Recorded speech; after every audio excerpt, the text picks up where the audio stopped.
ሰላም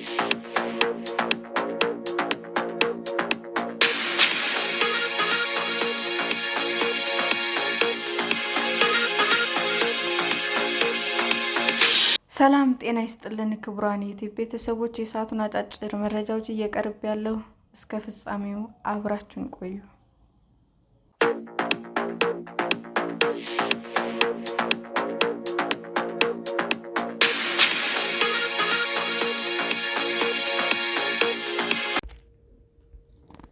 ኢራን የሰብአዊ መብት ተሟጋቾችን በሞት እንዳትቀጣ ተመድ አሳሰበ። ኢራን መሐንዲስና የሴቶች መብት ተሟጋች የሆነችውን ዛህራ ታሪባን በሞት እንዳትቀጣ የተባበሩት መንግስታት አሳሰበ። ተመድ ከ400 ታዋቂ ሴቶች ጋር በመጣመር ለኢራን ባቀረበው ጥሪ የ67 ዓመቷ የመብት ተሟጋቿ በሞት እንዳትቀጣት ጠይቋል። ዛህራ ሚያዝያ ላይ ነበር የታሰረችው። በኢራን መንግስት እገዳ ከተጣለባት ዚ ፒፕልስ ሙጃሂዲን ኦርጋናይዜሽን ጋር በማበር እንደተከሰሰች ቤተሰቦቿ ተናግረዋል። ራሻት የሚገኝ አብዮታዊ ፍርድ ቤት በመሳሪያ በታገዘ አመጽ የወንጀል ድርጊት ያለፈው ህዳር ላይ ፈርዶባታል። በቪዲዮ የተከናወነው የፍርድ ሂደት ከ10 ደቂቃ ያላነሰ ጊዜ የቆየ ነበረ።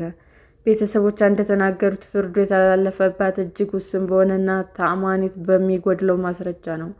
በማስረጃነት ከቀረቡ መካከል ሴቶች እምቢተኝነትን፣ ነፃነትን የሚል ጽሑፍ ያለበት የልብስ ቅዳጅና ያልተላከ የድምፅ መልዕክት ይጠቀሳሉ። የኢራን ባለስልጣናት እስካሁን ስለ ፍርዱ ሂደት አስተያየትም አልሰጡም። በመሳሪያ ከታገዙ አመጽ፣ ከስለላ እንዲሁም የፈጣሪ ጠላት ከመሆንና ከምድራዊ ሙሰኝነት ጋር በተያያዘ ቢያንስ 51 ሰዎች ሞት እንደሚፈረድባቸው ተመድ ገልጿል። በመንግስታቱ ድርጅት የሰብአዊ መብት ካውንስል የኢራን የሰብአዊ መብት አያያዝ ልዩ መርማሪዎች ባወጡት መግለጫ እንዳሉት በኢራን በሴቶች ላይ የሚፈጸሙ ጥቃት፣ የዘፈቀደ ግድያ እንዲሁም በደሎ ከጊዜ ወደ ጊዜ እየተባባሰ መጥቷል። በተጨማሪም የዛህራ ጉዳይ ዓለም አቀፍ ሕግ በተደጋጋሚ እንደሚጣስ ማሳያ ነው ይላል መግለጫው። ዛህራ ያለ ፖሊስ ማዘዣ ከቤቷ ከተወሰደች በኋላ ብቻዋን ታስራ ለ1 ወር ምርመራ ተደርጎባታል። መንግስት በመሳሪያ ታገዘ ለመገዳደር እንደሞከረች እና የተቃዋሚዎች ተባባሪ እንደሆነች በግድ እንድታምን መደረጓም ተገልጿል። በመረጠችው ጠበቃ እንዳትወከል ስለታገደችም ፍርድ ቤቱ ጠበቃ እንደመደበላትና የፍርድ ሂደቷ ግራ ቀኙን ለማዳመጥ በማያስችል ሁኔታ አጭር እንደነበረም ልዩ መርማሪዎቹ ተናግረዋል።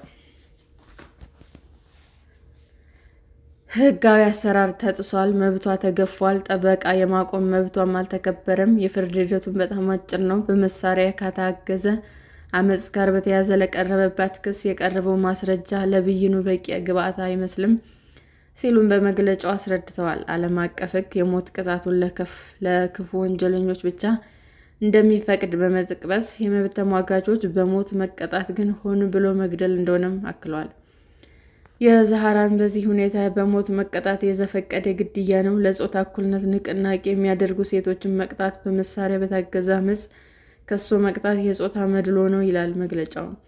የኖቤል ተሸላሚዎች የቀድሞ የስዊዘርላንድ እና የኢኳዶር ፕሬዝዳንቶች፣ የቀድሞ የፔሩ፣ ፊንላንድ፣ ፖላንድ እና ዩክሬን ጠቅላይ ሚኒስትሮች ጨምሮ ከ400 በላይ ታዋቂ ሴቶች የመብት ተሟጋቾች ነፃ እንድትወጣ የሚጠይቅ ይፋዊ ደብዳቤ ላይ ፈርማቸውን አኑረዋል። ኢራን ሴቶችን በሞት በመቅጣት በዓለም ቀዳማዊ ሀገር ናት። የሴቶችን እኩልነት የሚጠይቅ መፈክር ማሳየት በሞት የሚያስቀጣበት ሀገር ሆናለች ሲሉም በደብዳቤው ገልጸዋል። እንደ አውሮፓውያን አቆጣጠር በ1988 በኢራን ከተፈጸሙ ጭፍጨፋዎች ጋር በተያያዘ ለተጎጂዎች ፍትህ እየጠየቀ ያለው ዩናይትድ ኪንግደም የሚገኘው ተቋም ዛህራ ነፃ እንድትወጣም ጠይቋል። ሌላው ሞት የተፈረደባት ኢራናዊት የኩርድ መብት ተሟጋች እና የማህበራዊ አገልግሎት ባለሙያ ፓኪሻን አዚዛ ናት። ከዛህራ ጋር ተመሳሳይ ክስ ቀርቦባታል።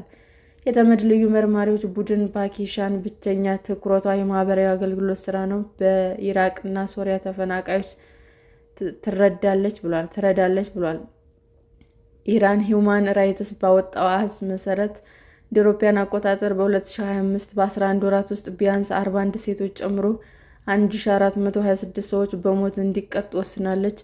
ቁጥሩ ከአምናው ጋር ሲነጻጸር 70% ጨምሯል። በሞት የተቀጡ መካከል ግማሽ የሚሆኑት ከአደንዛዥ እጽ ጋር በተያያዘ የተከሰሱ ሲሆን 53 የሚሆኑት ከብሔራዊ ደህንነት ጋር የሚገናኝ ክስ ቀርቦባቸዋል። ሰላም ጤና ይስጥልን ውድ የዩቲዩብ ቤተሰቦቼ እንዴት ናችሁ? አዲስ ጀማሪ ነኝና ሰብስክራይብ ያደረጋችሁ አበረታቱኝ። አመሰግናለሁ። ክቡራን የዩቲዩብ አድማጮቻችን ለሰዓቱ ያቀረብኩላችሁ አጫጭር መረጃዎች ይህንን ይመስል ነበር። በሌላ መረጃ እስክንገናኝ ሼር፣ ላይክ፣ ሰብስክራይብ እንዲሁም ቢቀርብልን የምትሉት መረጃ ካለ ኮሜንት እያደረጋችሁ ቸር ቆዩን።